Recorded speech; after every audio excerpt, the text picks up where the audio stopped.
Hello and welcome to the Knitting Plot. If you're a returning viewer, it's great to have you back, and if this is your first time here, you can find me on Instagram and TikTok and Ravelry, but you will find links to everywhere that you can find me down in the description below. Now, some of you eagle-eyed viewers might have noticed that my YouTube handle has now changed to the Knitting Plot from Nats Knits UK. This was a conscious decision. I've always called the podcast the Knitting Plot Podcast, but it was becoming apparent that the handle being different to the podcast itself was tripping a few people up. So I've just decided to streamline it, and that seems to make more sense in terms of people being able to easily find me. It also doesn't help that since I was 12 years old, I've shortened my name to Nats with a Z, and I think the Z confuses a lot of people. So I did have a few people reach out to say they'd struggled to find me initially because of the Z. And that's fine, whatever makes it easier. If people are looking for my content, I want to make it as easy as possible. Now, if you are new here, and I do know that I have had quite a few new subscribers, you are really welcome to be here. I think maybe I've picked a few people up throughout Vlogmas, which is the last time I posted was end of December, and we're now nearly at the end of January.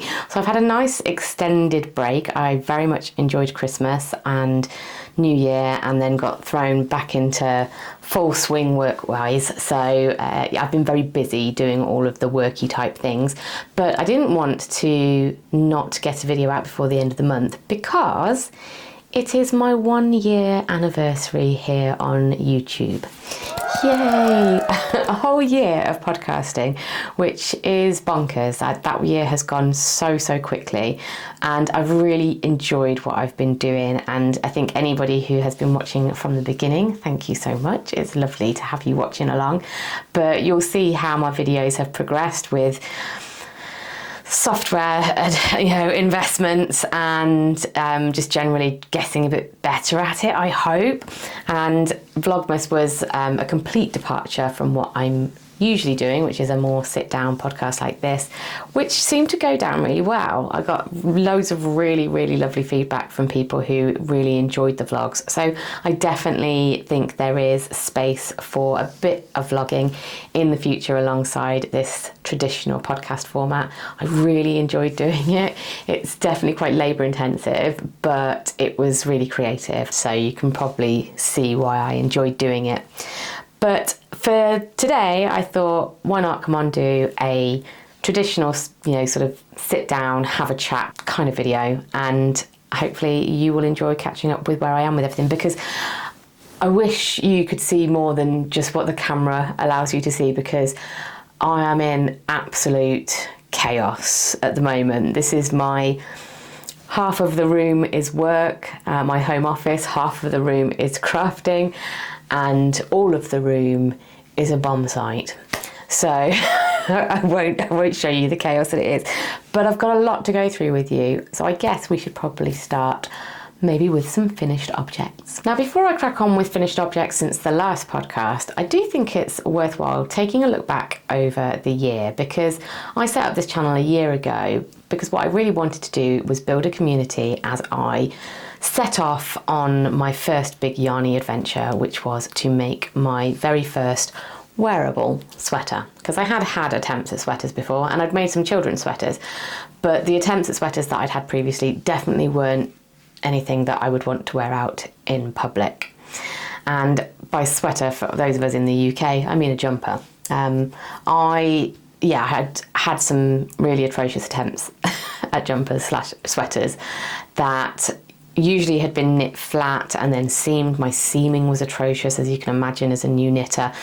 So definitely not something I was proud to wear out. So for me, 2025 was about creating my first I'm proud to wear this jumper or sweater garment. And that's what I had in my mind when I started the channel, was that it would kind of follow that journey. And like all things in knitting, I think I was pretty surprised at how quickly some of my skills developed. I'd done a lot of accessories. I did know a fair amount of knitting techniques that I'd learnt through hats, cowls, socks, those sorts of things. But I think the construction of a jumper just really terrified me. And I wanted to make sure that it was a jumper that would, if I was investing that amount of time making something, that I was going to get some good wear out. So it took me a while to decide on the jumper that I wanted to make, and I'll show you that in just a moment, just to kind of reflect on how that year has gone along.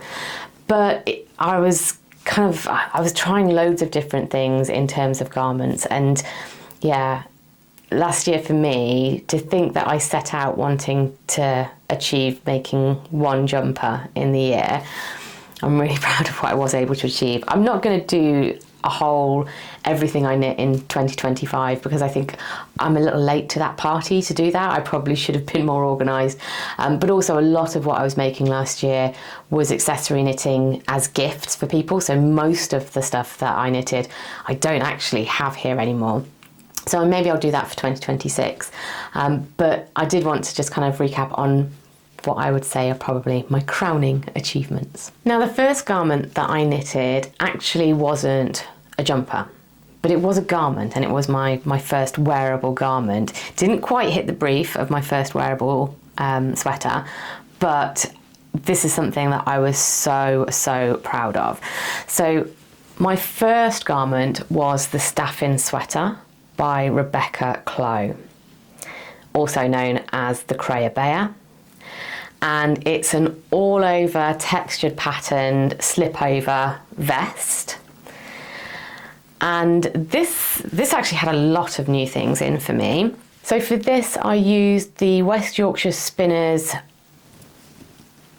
Retreat, and it's a lovely amber colourway. I forget what the colour name was. It might be something like nutmeg or something like that. But there are a number of new things for me to try here. One, not just in terms of making a garment, but I did my first ever Italian bind-offs, which you'll see on the arms there.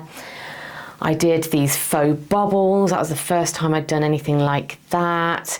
And just oh yes, and I added in a split hem, which you should hopefully be able to see there. And this has been really easy to wear throughout autumn and now into the winter. My biggest frustration is, because I absolutely love this, I loved making the pattern, I loved the way that Rebecca Clow writes her patterns. I'll definitely be knitting more of hers. In fact, I have got more of her patterns in my library that I just haven't got round to knitting yet. My biggest frustration with this is that it's now too big, because I have been embarking on a bit of a weight loss journey over the last year, and when I started making this I was somewhat bigger, and it's fine because I wear it as like an oversized garment, and I always wear like a long sleeve top underneath it. But I think it's got a short life with me now, because it's got to the point where I think vests, opposed to with jumpers, you can get away with a more oversized fit. With a vest, it does tend to be a little bit more form-fitted. So it's now at the point where it's a little too big, and I'm gutted because I absolutely love it. However, there will absolutely be people who can have it in the future, and I have the pattern, so I can make it again. So all is not lost. I really enjoyed making it.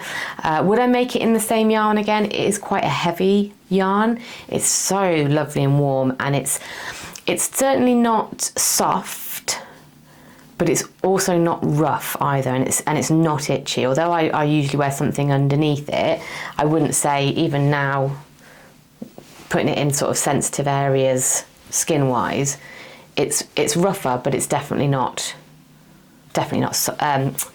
itchy. So, but I could try it in a softer yarn, probably more so a lighter yarn, I think. But that's one for the list of things that I could make again, because I really enjoyed it. The second garment I made was my very first wearable sweater, and I knew that I wanted a sweater that could be worn anywhere, everywhere, an everyday sweater, something that would get a lot of wear, both at home, that I could nip out in and feel as though I was relatively well put together. I wanted it to be a raglan. I was pretty sure about that because I thought the raglan shape would probably work better for me, but I didn't want it to be boring, and I also didn't want to have mohair to make it look more interesting. I wanted to work with one yarn, and I knew the kind of colour palette that I wanted, and I wanted to keep it as cost effective as possible. And the pattern that I chose because I really enjoyed the fact that whilst it was a standard raglan, it also had some really interesting detail on the sleeves. And that was a bit of a game changer for me because it just made it look a little bit different. So the pattern I chose was the Brooklyn raglan from Tori U. And here it is. And I knitted this in Drops Merino Extra Fine in the shade 52, which I think is called like leaf green. But the great thing with this pattern is that it's got this broken rib. Is that what it's called? Not broken rib. Yeah, broken rib, I think. It's like a staggered rib, and that's what makes this pattern, but it just looks really lovely. And this yarn was quite an interesting yarn. It's quite a heavy yarn, so it's a DK weight, but I would say it's quite a thin, well, is it quite a thin DK? Maybe it's not, to be honest with you. But it's really, really tightly spun, so you get that sort of strange effect where instead of your normal V-shaped stockinette stitches, one of them kind of almost goes completely horizontal, one of them goes in at an angle. And that is relaxing the more I wear it, if I'm being completely honest, and it looks so neat. But yeah, I was a little concerned about how the yarn was going to wear, but actually this has been blocked but never washed. It does need to be washed now though, because Steve managed to spill beer on me the other day. Livid. But it's held up really well. I wouldn't say that it's pilled a huge amount. There's a little bit of pilling under the arms, but otherwise it's looking pretty good. It is quite noticeable where I've woven in ends. There's a place particularly on the back where, well, I thought there was, now I'm looking at it, maybe, oh yeah, okay. So I do notice on the back here where one of the ends has been woven in. I don't know if the camera's going to pick that up. Yeah, I think it is. That's somewhat annoying, but on the whole, I absolutely loved making this, and I wear it loads. And when I say loads, I mean loads. So I don't think I could have been happier with my first jumper. Again, this is another pattern that I will definitely make again because it was a really, really lovely pattern to follow. It was really quite rhythmic. It was so satisfying to see it sort of build up as well. And I really enjoy the neckline on it. Now, I don't know if the neckline is a bit wider. I can't remember from the pattern whether the neckline is wider just by design or whether that was to do with my tension or even my yarn choice. But it looks really flattering as a slightly wider, it's not quite a boat neck, but just a slightly wider neckline. And I've really enjoyed wearing that. So I would definitely do that again. I also think that for saying I wouldn't do it in any kind of like mohair because I didn't want the faff of fluff, I probably would do it maybe in like an alpaca fluff now. I'd hold an alpaca, like a lace weight alpaca fluff with another yarn, because I think although you might lose some of the texture from the arms by doing that, I just think it would be really sumptuous and scrummy. So this is definitely one that will get knitted up again in the future. Again, because as my size changes, although this is kind of, you know, sort of nice and oversized at the moment, it's got a, you know, a decent amount of ease in it, but I wouldn't say it looked baggy or anything like that. There will come a point where it will start to look a bit too big, and that's the prime opportunity for me to go in and make another one. But I absolutely love this, and I'm really pleased that I did choose the drops yarn. It was really budget friendly, it's really comfortable to wear, and I will happily wear this, you know, sort of directly on skin. I don't need to wear anything underneath it, and it keeps me nice and warm as well. So happy days. So obviously my plan was to make one garment, and here I am with two that I've shown you, but that is not it. No, because then I'd got like the absolute bug, hadn't I? Having not really made garments for myself, now all of a sudden all I wanted to do was make more. So I did bust out a summer garment, and this was the Winnie top by lilykatemakes. And this is again sort of like I suppose it's more of a tee than a vest, and it's got this applied lace detail edging around the v-neck and the sleeves, and it's also got this eyelet detail underneath the arms down the side. See if the light catches that to show you. I think it is, which was a surprise to me when I made it. Really pretty, but that kind of scalloped lace edge goes around the bottom as well.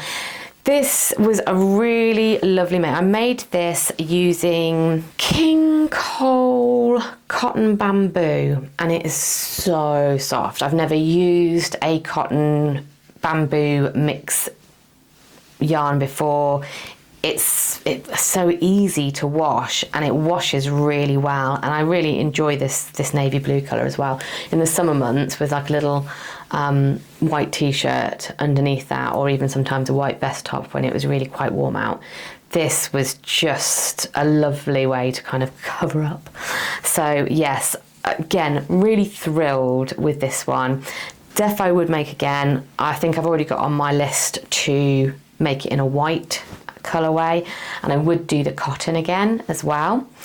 And yeah, just again a really nice pattern. Like, her pattern was really easy to follow, really clear with the instructions, but not in a condescending way. Like, she spent the right amount of time in the areas that you needed the detail in. So again, really pleased with her pattern writing style. And I mean, I don't think I might just be, you know, sort of throwing out praise and adoration for knitwear designers, because I can't think of any patterns that I didn't, not that I didn't love. There's perhaps maybe one sock designer who has a pattern style that doesn't suit me, but I think would suit a lot of other people. I've also knitted patterns by Petite Knit, so I knitted a cardigan, the champagne cardigan for my niece, and that was quite easy to understand. So maybe I'm just really thrilled that I understand patterns. There's nothing to do with the writing style, but I did, yeah, no, I think with these ones in particular, I've been really happy with them because they were big projects for me. Lots of opportunity for me to get het up and concerned and get it wrong, and these patterns got me through it. So what more can I say? What's not to love? So these were my main 3 big garment knits for 2025, my first 3 proper garment knits, and they've been getting loads of wear. I'm really proud of myself for doing it, and I've definitely caught the bug. So 2026 is definitely going to be a year of garments for me. What have I been working on since the beginning of the year? Well, I do have one finished, well, we'll say 1.5 finished objects. I have made a little classic ribbed beanie by Pearl Soho. You might recognise the yarn. It is leftovers from my Brooklyn raglan. I really like the crown details on this. I think the way that swirls in is lovely. It's for my baby nephew, and I'm just waiting for an opportunity to go and see my brother so that I can give that to him. I mean, tiny little head, tiny little head. This is also a new acquisition. I do have nearly headless Nick in the corner over there. You can see him. My brother bought me him last Christmas. Yeah, last Christmas, I think. I needed baby headless Nick, and now I have baby headless Nick. So that's very exciting. And that was from my mama. So yes, happy days. So that's one finished object. Most of my finished objects were kind of wrapped up pre-Christmas because many of them were gifts, so I would have shown those throughout Vlogmas as I finished things. But I do have a number of whips. So let me take you through my first one. If you were with me last year, you may recognise these. So this was a yarn that I picked up in Lincolnshire. and it's a sock yarn. The plan was to make some socks for a gentleman. They are no longer going to be socks, largely because this yarn, as I was knitting it up, to say it's rustic would be an understatement. I mean, I'll put that next to my microphone. It's crunchy. It's definitely crunchy. I forget what the yarn is. I think it probably is on my Ravelry page. But I just didn't think anybody would actually... It may soften up, obviously, with washing. But I didn't want to go through the trauma of knitting socks for somebody with like size 10 feet. Because it's rough on my hands as well. And it not end up being any good for socks. So I decided instead that I would make them into leg warmers or boot toppers for when I'm going out and walking the dog, just to perk up a little walkie outfit. Steve and I have plans this year to go on many more nice hikes, so I thought that would be a good addition to it. So I'm in the process now. I was going to be adding an afterthought heel, so they are just one long tube, so I'm now in the process of just knitting the cover. I've probably got like, I don't know, 4 or 5 rounds of ribbing to do before I can cast this one off, but it's not a priority for me at the moment, so it is sitting there. I wouldn't say hibernating, because like on a meeting every now and then it's there constantly. I'll just pick it up and I'll do another round while I'm sitting listening to a meeting, for example, but it's definitely not on my list of priorities. So that is whip number 1. Whip number 2 then. This is a sock, and I think it was Knitty Natty that I saw making this particular pattern, and it really intrigued me. Typically when I knit a sock, I knit a French heel or a typical like heel, flap and gusset, and I was intrigued by this one because it uses knit and purl increases to create the shaping for the heel. And part of my ambitions for last year was to try different heel constructions. So I thought I would give this one a go. And it's the Vanilla is the New Black sock pattern. And as you can see, it's a standard vanilla sock, but with a rather funky heel construction on the back. Hopefully that's showing in the camera and you can see how the purl and knit increases build out the heel.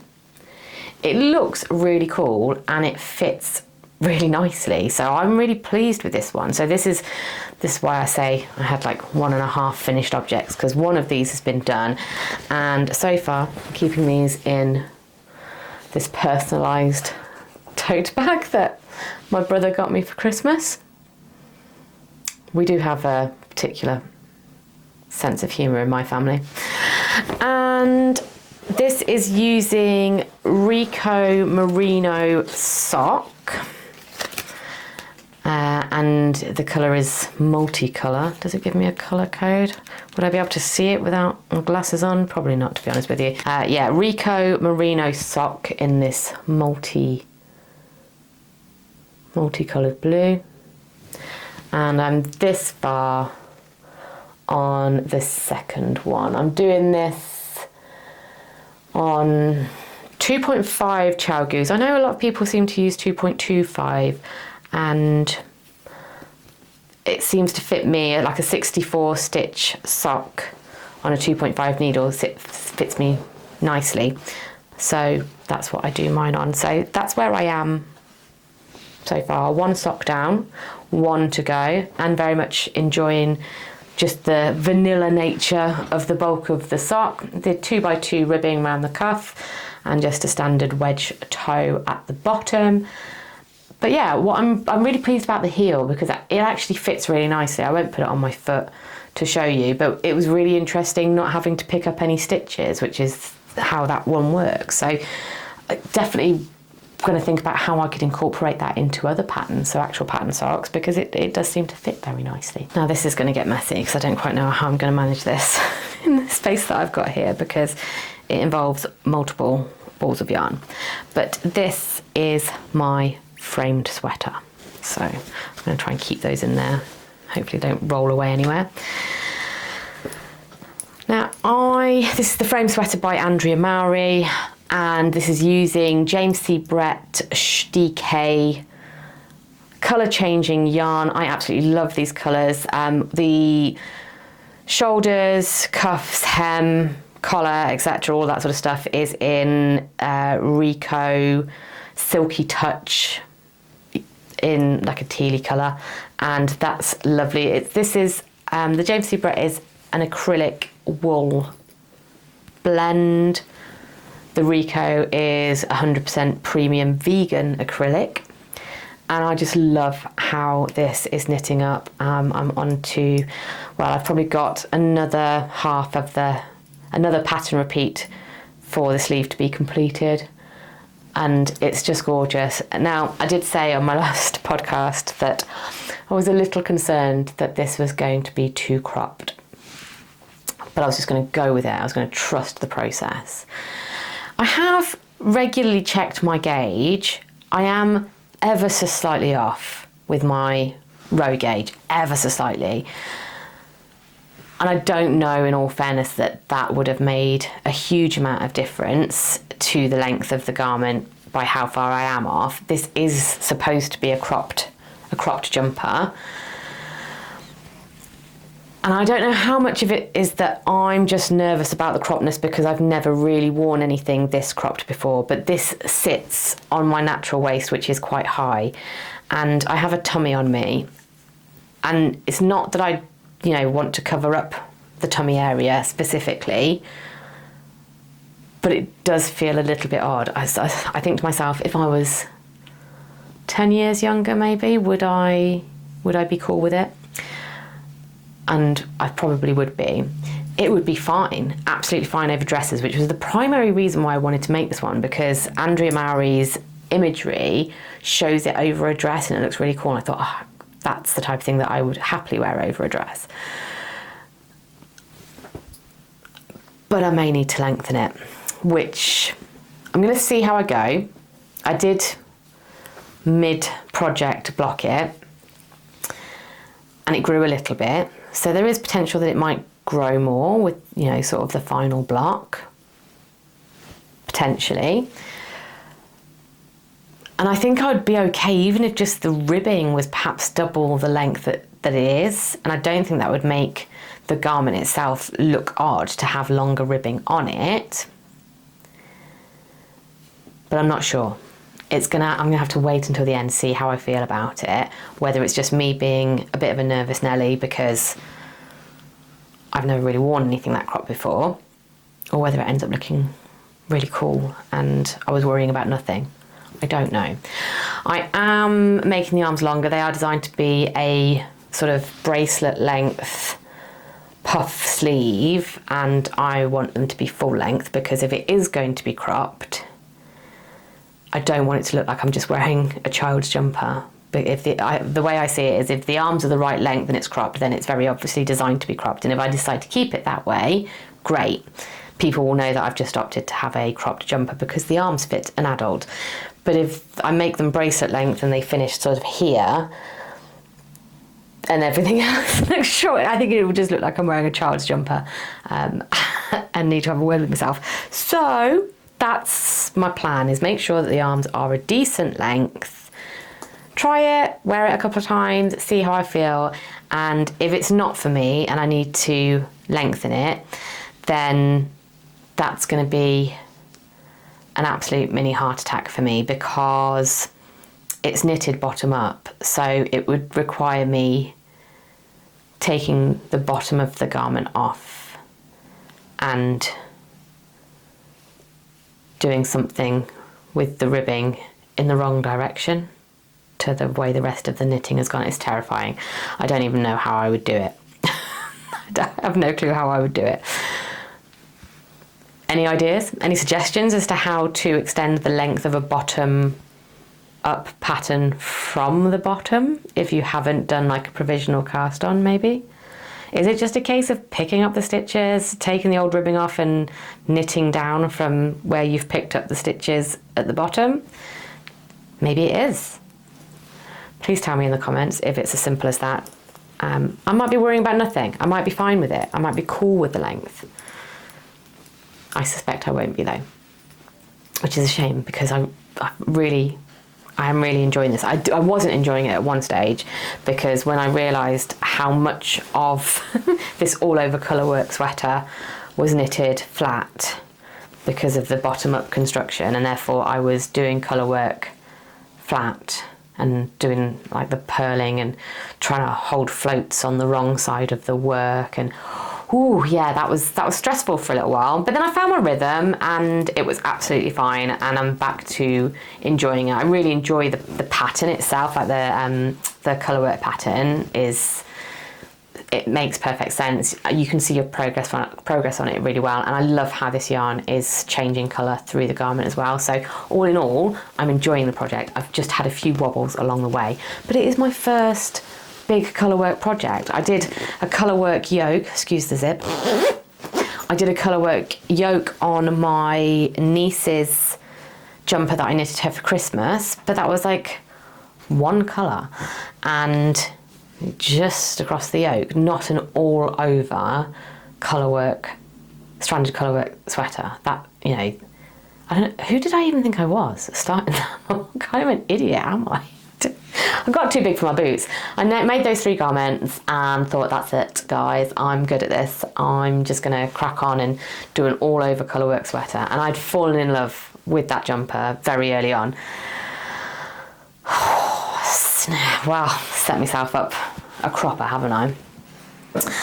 My other whip that I have is a crochet whip, and I just wanted to show you this really because I've not really talked about it I've talked about it on the podcast, but I haven't really shown it on the podcast. You will have seen me working on it during Vlogmas, but I've got quite far with it, and it is my scrappy granny stripe blanket. And I say scrappy, it's not that not quite so scrappy, but let me stand up so you can see where I am with it so far. So there are lots of repeats of colours throughout this.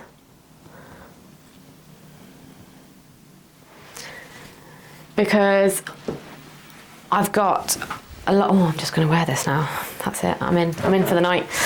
I've got a lot of acrylic yarn that I wasn't quite sure, like single skeins of acrylic yarn that weren't enough to make hats, for example, but I wanted to make use of, and I thought perfect use for a decent quality acrylic would be to keep me nice and warm as a blanket. So I have been adding just 2 granny stripes in multiple different colours, just trying to keep it as cohesive as possible. And yeah, oh, now I've got this on me. This is already very snuggly. So, no night. Oh, this chair leans back as well. Oh my God, I really could end up snoozing. I'm just gonna enter my full Nana era right here. So I'm enjoying working on this, is I guess what I was saying, and there's probably not that much not that much longer that I need to do, but I have a whole heap of acrylic still left. So do I just keep making it massive, like turn it into a throw? Because I think technically I could do this, I could keep going on this until it was almost like a king-size bedspread. But this is for me on the sofa downstairs when I'm sitting knitting of an evening. I do like to have a blanket over me, and Dennis likes to have a blanket over me as well. The minute a blanket comes out, he's like, excellent, we're sitting down now, we're not going anywhere. And that's his cue to jump on my lap and give me a dead leg. So yeah, do I just keep making it massive so that maybe it can maybe me and Steve can both use it while we're sat on the sofa? I don't know. Or do I go, I've still got a lot of yarn left that can be used for another blanket, maybe make a matching cushion or something like that, because I think the colours do work really nicely together.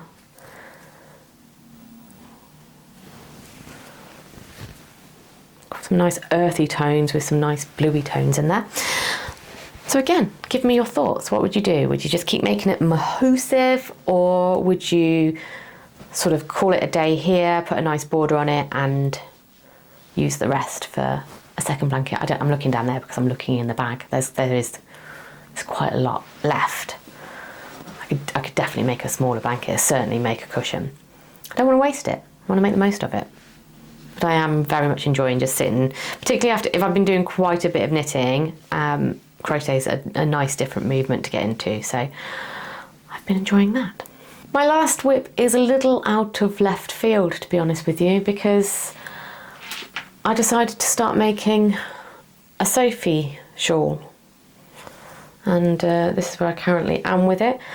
I am using West Yorkshire Spinners Signature 4-ply in Marshmallow, which is this, oh, I'm going to get tangled, this white, creamy white kind of colour. And I'm pairing it with this Drops Alpaca Silk. And it's coming out lovely and floofy. If you can hear a strange noise, I think my radiator's fighting for its life. It seems to be making some very squeaky noises. But without sort of throwing this... Oh no, I'm getting myself tangled. What's happening? Come on, Natalie, you can do it. I believe in you. You don't have to... Oh no. Klutz.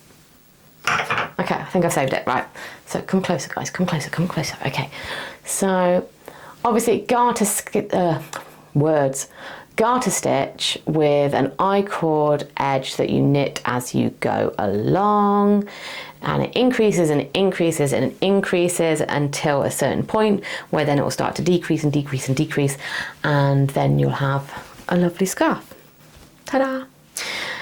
I just wanted a really nice, neutral, classic shawl scarf, and I wanted a really easy knit, and I'd made the December bow for my goddaughter for Christmas, and I'd read online that basically it was the same pattern but bigger, which I know annoys a lot of people because they kind of think that maybe the December bow or the Sophie scarf, so the small neck scarf version of it, it's all the same pattern, and perhaps Petite Knit should give one of them as a free pattern, maybe one of the smaller ones, but I don't necessarily know that that's necessary. I was quite happy to pay for the pattern because, I mean, if you've put the effort in to design it and to make the numbers work, you should get paid for it. That's my thoughts personally, but I do understand people kind of saying it's the same thing but it just gets bigger. If you can work it out yourself, great. I don't necessarily know that I'm that confident with my maths skills and my understanding of how shapes in knitting work, so I'd rather somebody else do that hard work for me. I'll just follow the instructions. So very happy to have that pattern, but my mum gave me a absolutely stunning, I think technically, I want to call it retro, but it's not really. It's over 20 years old now, so it's definitely classed as vintage. But a lovely wool and cashmere blend, full length, gorgeous green, circa sort of late 80s, early 90s, wraparound coat. Belted. I feel like an absolute glamazon when I'm wearing it. And I wanted something scarf-wise, because it's quite a wide set neck to it, I wanted something scarf-wise that would do the coat justice, because it's gorgeous, gorgeous.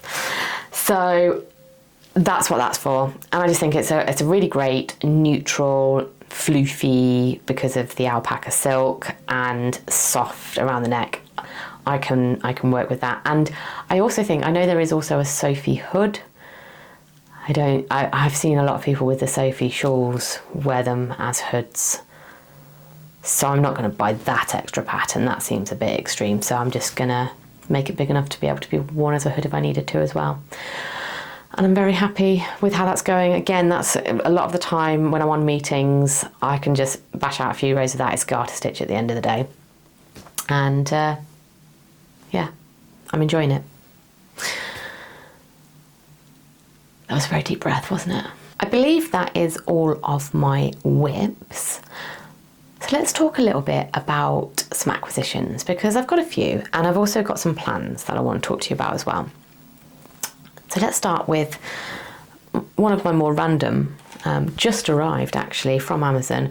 I've bought myself a little mini scale so that I can weigh my scraps, because my kitchen scales, whilst, you know, perfectly adequate, end up staying up here a lot of the time, which is frustrating when you want to do some cooking, to have to come and get them.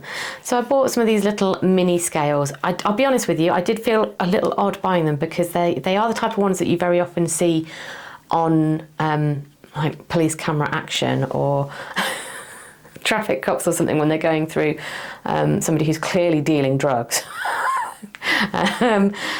which obviously is not me. Don't agree with any of that at all, but they are tiny, tiny little scales that I can put tiny little balls in. And because the lid is like a little holder, the tiny little scraps won't run away from me. So quite pleased with that. They're on Amazon. They're Amazon, like one of Amazon's best sellers. So I'm sure everybody's seen these if they've bought tiny little scales. But that is my first acquisition, tiny scales. I've already shown you a project bag from my brother, my personalised project bag, but I should probably show you one of my gifts from Steve. So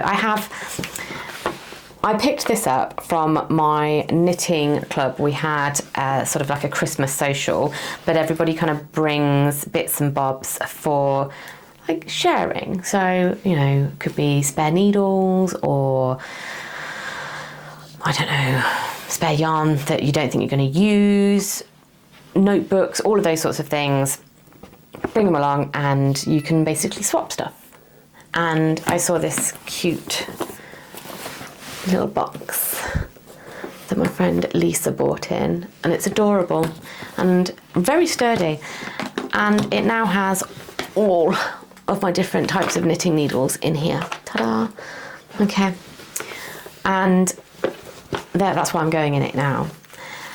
The most recent addition to my knitting needle stash are these ChowGoo shorties.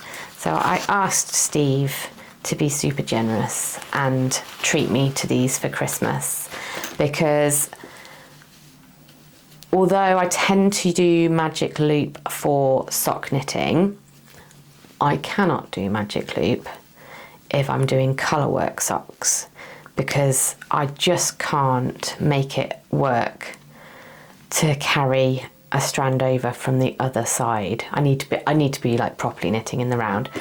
So one of them's not in there because I'm using them somewhere else, but they're these. I don't know what's going on with my focus at the moment, but you've got size 2mm up to 3.25, and you get 2 sets of each basically. So you get a 3-inch and you get a 2-inch in each size for knitting small circumference in the round. And yes, they are very useful for colour work and for lace. And you can get little, they come with obviously teeny tiny bit. There's the ones that I've been using elsewhere.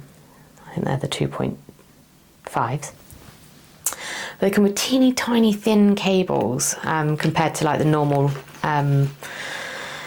red lace or twist cables that you get with ChowGoo. But you can get little adapters. So I could get the adapters to put on the small cables as opposed to the mini cables, which means that I could put those tiny shorties on a mini cable, because with ChowGoo their cable sizes do change based on the needle size, which is annoying, because the Mindful collection, which I would say these are not a shorty set, but they are, I think they're maybe 4-inch tips.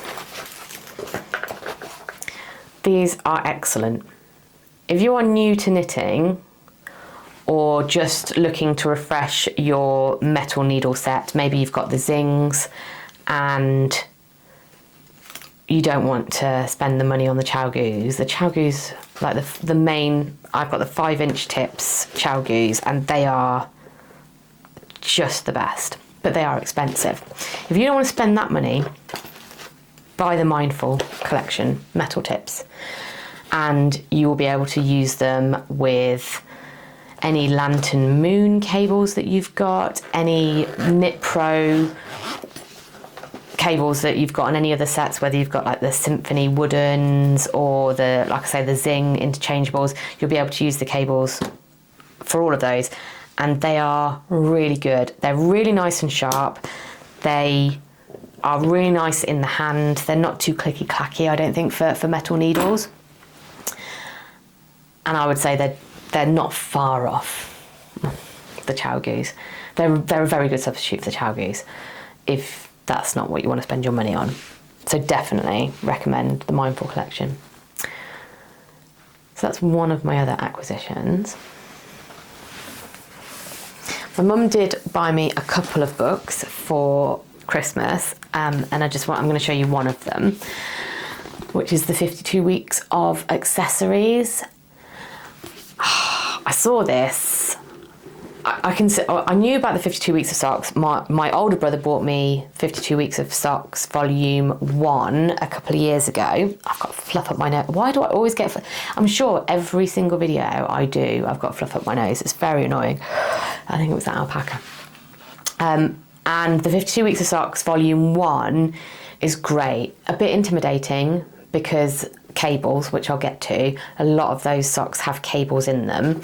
So I haven't actually done any from there. I think I started on one and got very frustrated.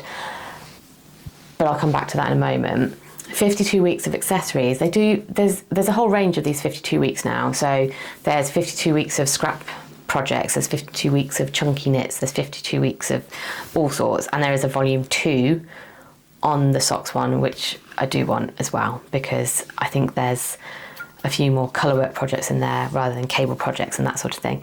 But this is great because it's got a mixture of hats, hoods, scarves, headbands, mittens, like sort of Scandi style mittens, bags, and some additional socks as well. There's loads in here, and you know, obviously it's a line of publishing. Just let me look at those bad boys. Look how gorgeous they are. So I'm very much looking forward to knitting up some from this, and I have also promised my stepdad that I'm going to make him a hat. So I'm hoping that there will be a cable knit hat in here. I've been looking at a couple that are in here. There is one that's not cable knit that would be perfect, but I want to push myself and I want to try some cables. So I'm hoping I can do a cable knit hat from here for him, because that'll just be like a nice loop, won't it? You know, of like, it's the book that they've bought me, and then I create a hat for him out of it. But I do have other plans as well, which involve this book. Now, I bought myself this when it came out. It's the Knitting for Olive book. It's been out for absolutely ages. Some absolutely stunning patterns in here. And have I knitted anything from it? No. Don't ask me why. I think mainly because I tend to like to scribble on my patterns, and I don't want to scribble on this book, and I don't have a photocopier. But there is a photocopier at work, so I'm tempted the next time I go in the office just to take this in and photocopy the patterns so that I can scribble all over them. Or I could just take photos and download them onto my... I've got Knit Companion. I could put them into Knit Companion somehow. I'm sure of it. But 2026, I want to knit something from my Knitting for Olive book, because they're all gorgeous, and I'm a garment knitter now, so I need to be knitting out of this book. So definitely one from there, definitely one from here on my list of things that I want to achieve in 2026. So that's not an acquisition for this year. I thought, well, I've got the books out, I'll tell you all about it. Okay, another book that I wanted to share with you. I'm so ridiculously easily influenced, and heavily so, by Ali from Little Drops of Wonderful, or This Little Wonderful Life. I watch both of her channels. I did not know that this book existed, and the minute she started talking about it, I had to have it. The knitting plot is called The Knitting Plot because I have an allotment plot, and my original plan was to combine I guess, a little bit some of the footage between what I was doing and what I was growing down at the plot alongside my knitting. The plot is known as I actually have a knitting plot, and what I wanted was to be able to get the allotment looking so spick and span that of a weekend I could go down there, we could have a bit of a barbecue, I could sit and do my knitting in the sunshine. The allotment plot, I learned very quickly, is a constant battle. I'm constantly fighting with the weeds down there, the bindweed and the creeping buttercup in particular. So I tend to do my stint down there, I'm exhausted, I come home and take a lot of ibuprofen to deal with the aches and pains that I've got through the day. And it hasn't become really a knitting sanctuary for me yet, but there's still time. Anyway, all that to say, this book is, I guess, designed originally as a bit of a farmer's guide to planting and understanding the natural world, and it's called the Almanac. And obviously I know about almanacs, but I hadn't realised they were still something that got made. And there's a new one of these every single year, and I am 100% going to be collecting these every single year because I've only read January and I'm in love. I'm in love with the whole theme of this. I'm very much a woodland girly as it is, and by all accounts this year's theme is woodland themed. So there's a lot of really fascinating information about woodland stuff. Also, all of the sunrise, sunset predictions and all that sort of stuff have been based locally around here. So I think they're all set for Ashby de la Zouch, which is in Leicestershire, which is not too far down the road from where I am. So it feels like really poignantly local. But I love the fact that there's little folklore stories in here, there's foraging tips, there's recipes, there's all of the lunar cycles. My mum is going to be moving to the East Coast probably early next year. It's got sort of tide times and all of that sort of stuff in there. It's just fascinating, and I've read January because we're in January, and I'm literally going to read each month what's coming up for the month ahead. But it gives tips for planting based on the lunar cycles, which obviously back in ye olden days was probably part of the deciding factor for a lot of farmers or just growers in general. And I love all of that sort of stuff. That's really interesting to me, how things used to be done versus how we do them now, and actually what lessons can we take from how things used to be done. How things used to be done. That was really good England, wasn't it? I learned it good, learned it dead good at school. But this is my new obsession, and I am going to buy this every single year. Or I think Ali had a great idea actually. She puts it on her wish list for a Secret Santa for somebody to buy for her for Christmas. That is going on my Christmas wish list every year. It's beautiful, the cover's beautiful, the book is beautiful. I'm obsessed, absolutely obsessed. So that is my almanac for 2026. My last acquisition, and I am going to have to be quick because I think I'm going to run out of SD cards soon, is a journal. And I journal about lots of different things anyway, but this is going to be my knitting journal. I'm committed to making sure I take some real good notes when it comes to all of my knitting projects, that I am keeping little bits of yarn, putting good notes in there about needle size, but also how the process has gone, what I found easy, what I haven't found easy, what I've learnt. For instance, if there's any new techniques that I've learnt, just recording it all really, and sort of making sure that I'm being present with my various different projects. So it was only a cheapo little journal,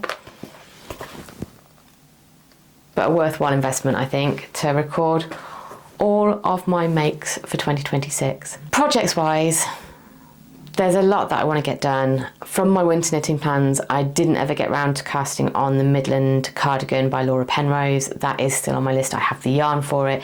It is going to be my birthday cast on, so it's my birthday on very, very early in February. That is going to be my birthday cast on. I may make a bit of a vlog about that. I have already, and I know I've shown this on a previous episode, but I have already swatched for it. This is using the Drops Air. The light's not very good there. It looks much darker than it really is, but I'm very excited to make that up. Really, it's just because I'm working on the frame sweater that I haven't done that yet, because I wanted to finish that project before moving on to this one. But regardless of whether those sleeves are finished on the frame sweater, and definitely regardless of whether or not I need to lengthen the frame sweater, this is getting cast on because I want it. I really, really want it. So that's on my list of things to do. I'm also going to be making the book snake, which I talked about on Vlogmas. I want to get much more reading done and much more audiobook reading, listening done this year. And I'm going to be adding in a scrap colour to use up as much of my scrap yarn as I can that corresponds with the front cover of any of the books that I'm reading. Obviously for Vlogmas, I was reading Anne of Green Gables. She is going down as my first book. So although technically it was 2025, I'm putting her into this year's books read because December to December is still a year as far as I'm concerned.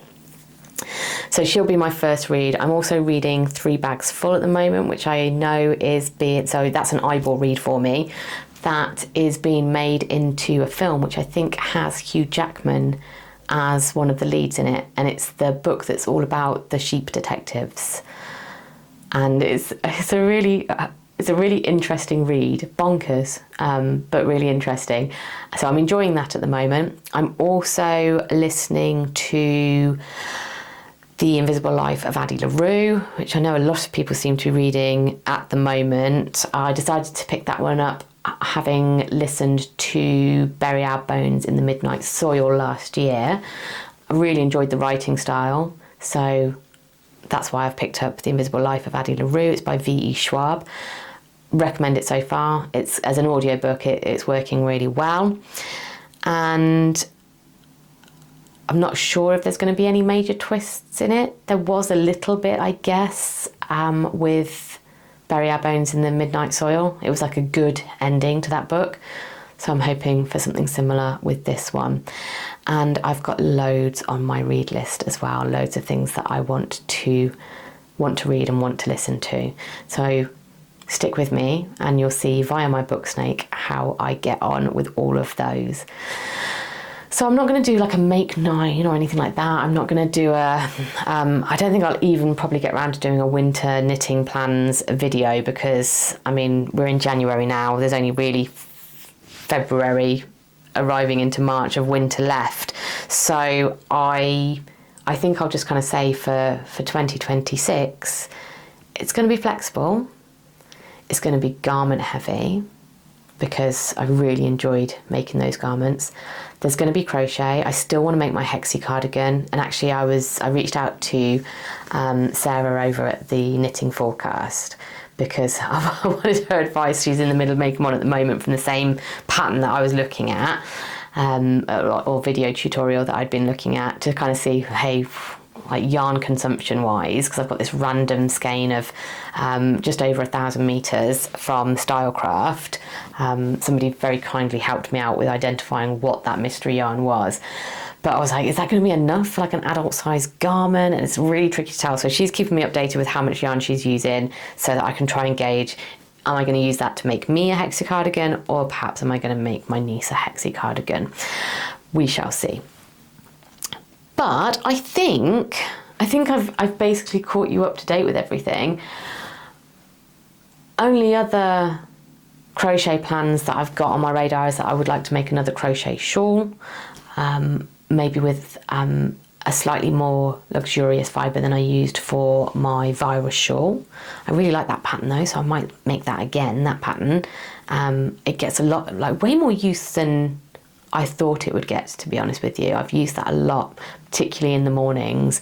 Come down in my pyjamas and the house hasn't quite warmed up yet. I've got my blanket, but you know, I need something over my shoulder, so I've used that much more than I realised. But yeah, probably, you know, a few more accessories. I still have my mulled wine sock yarn that I want to combine with the alpaca silk from Drops to make a beanie. It may be that I go for an Oslo hat for myself, or it may be that in here I have seen one called Hazy that I might be able to adapt for that yarn choice. We'll give it a go and see. But there's lots to come, and I'm going to do some project vlogs, like I say, alongside this traditional podcast. Hopefully you will come along and enjoy spending some time with me as we move into 2026. But thank you to all of you who've supported me over the last year. I didn't think anybody would watch this channel, never mind over 600 people. So that's absolutely bonkers to me. Like, I'm still, in the words of Kate Garraway, traitor style, I'm flabbergasted that anybody's watching, so I really do appreciate it. And if you've enjoyed today's episode and you've got this far, because it's going to be a long one, let's be honest, give it a like. If you've not yet subscribed, please do. It helps me reach more people, and the best thing about the last year is meeting all of you in the chat, and some of the advice that you've given, some of the pattern suggestions that you've shared have been just brilliant. So thank you so much. This is my silly little hobby, and I love the fact that there are people out there that I can share it with and chat to about it. Genuinely, it's just thrilling to have a little community of people that I can chat to about it. So thank you so much. Thank you. Right, I suppose I better let you go, and I probably need to go and get some dinner now. It's Saturday night, so it'll be dinner and some NAF TV, I hope. But hopefully you all have lovely weekends, and whatever you've got planned between now and my next episode, hopefully it brings you fun and joy and puts you in the orbit of the people that you care about the most.